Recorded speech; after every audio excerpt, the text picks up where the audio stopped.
Because me, I know what I want. I can envision the type of life I want. Vlogging in an apartment where I live solo, cooking my own meals, cleaning my room while music plays in the background, painting, journaling, podcasting late at night, editing videos while drinking matcha, studying quietly, doing content creation while also being busy working outside. A life where I can take walks at night, jog during my free time, buy groceries for myself, and slowly build a life that feels peaceful. And honestly, that vision never changed. But you know what disappoints me the most? It's not that I don't know what I want. It's that I know exactly what I want, yet I struggle with consistency. One day, I feel so motivated. I make schedules, I write routines, I tell myself, this is it, this is the version of me I've been waiting for. Then suddenly, distractions come in. K-dramas, doom scrolling, hanging out with friends, drinking random faces, sleeping too much, overthinking too much. Then I start to feel guilty. Because why can't I just stay disciplined like everybody else online?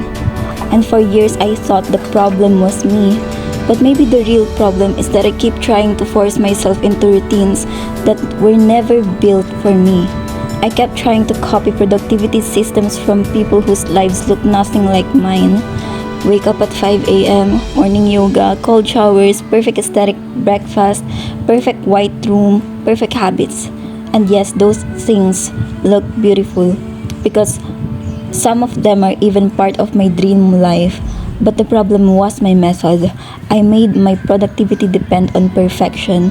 I convinced myself that if I didn't wake up early, the entire day was already ruined.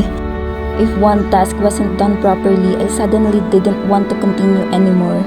If I failed one habit, I felt like I failed the entire identity I was trying to build. And maybe that's why I keep restarting my life every Monday. I remember during college, I really believed that moving far away from home would finally transform me into the person I wanted to become. I wanted that solo living, productive nursing student life so badly. I wanted to romanticize independence. I wanted those quiet apartments, those vlog where life looks organized and cinematic. And honestly, some parts of it were beautiful. But I also remember crying because of money problems, feeling guilty every time my parents would send support, feeling selfish for wanting a lifestyle that was so expensive just because I wanted to feel inspired. Living alone is not just an aesthetic, it's privilege, and I learned that the hard way. So eventually, I had to face the truth. That dream version of me wasn't fake, but the way I was trying to achieve it was disconnected from my real life. So instead of trying to completely change my environment, I started changing the way I see my environment. When I started working, I slowly began romanticizing our home instead. The electric fan sounds, the random noises outside, the dishes in the sink, the typical Filipino household setup, the fact that sometimes the background isn't aesthetic, the cramped spaces, the plastic containers, the clothes hanging, the dogs barking, the unfinished walls, the noise. This is me. This is actually my life. And maybe the reason why my content feels empty before is because I was trying too hard to erase the reality of where I came from. I realized I don't actually want a fake peaceful life. I want a real one. I'm a night owl, I work night shifts, my body naturally sleeps late, my mind is foggy in the morning, so why was I trying so hard to become someone who journals at 5 a.m.? My thoughts become loud at night. That's when I reflect the most. That's when I suddenly want to write scripts, create podcasts, edit videos, think about life, think about healing, think about my future. So maybe my reflection journal belongs at midnight beside a cup of matcha. Maybe my walks happen at night instead of sunrise. Maybe my productive hours begin later than everybody else. Maybe consistency for me doesn't need to look aesthetic to still be real. And honestly, nursing changed me too. Because when you work, especially in healthcare, you realize life doesn't wait for your perfect routine.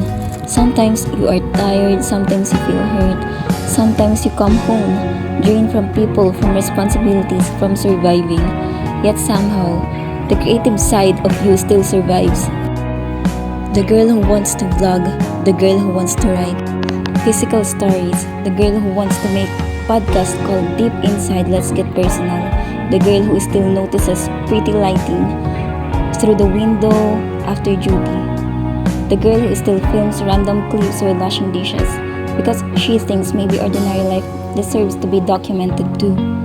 And maybe that's what I've been searching for all this time, not becoming a completely different person, but finally allowing myself to become more honest. Because I used to think I needed to fix everything first before I deserved to create. I thought my room needs to look prettier first. I need better equipment first. I need clearer skin first. I need more money first. I need a solo apartment first. I need to become disciplined first. I need to become healed first. But life keeps moving while you wait to become perfect. And that is the saddest part. Some of the most beautiful moments of your life disappear because you were too busy being ashamed of them. I used to look at my life and only see what was lacking. Now I look at it and realize I have a home. I have memories here. I have a phone that can capture moments. I have stories to tell. I have thoughts people might relate to. I have dreams that survive even after disappointments. And maybe beauty was never about having the cleanest aesthetic life. Maybe beauty is when a person learns to stop abandoning themselves. Because the truth is, the only judgmental person all this time was me. I was the one judging my home, judging my routines, judging my appearance, judging my pace, judging my unfinished life. I was waiting for permission to start documenting my life because I thought my life wasn't beautiful enough yet. But what if the rawness was the beauty? What if the reason people connect to certain videos is not because the creator has the perfect apartment, perfect lighting, perfect habits, or perfect body, but because they finally showed something real? I think I'm slowly learning that healing is not becoming a whole new person. Sometimes healing is simply no longer bullying yourself for being a human. And maybe this life that I kept trying to escape from is actually the same life that raised me, shaped me, inspired me, and gave me stories worth telling. So no, maybe I don't have the perfect aesthetic life, but I'm here. I'm trying, I'm growing, I'm documenting, I'm surviving, I'm creating anyway. And maybe that's enough. Maybe this is what home feels like.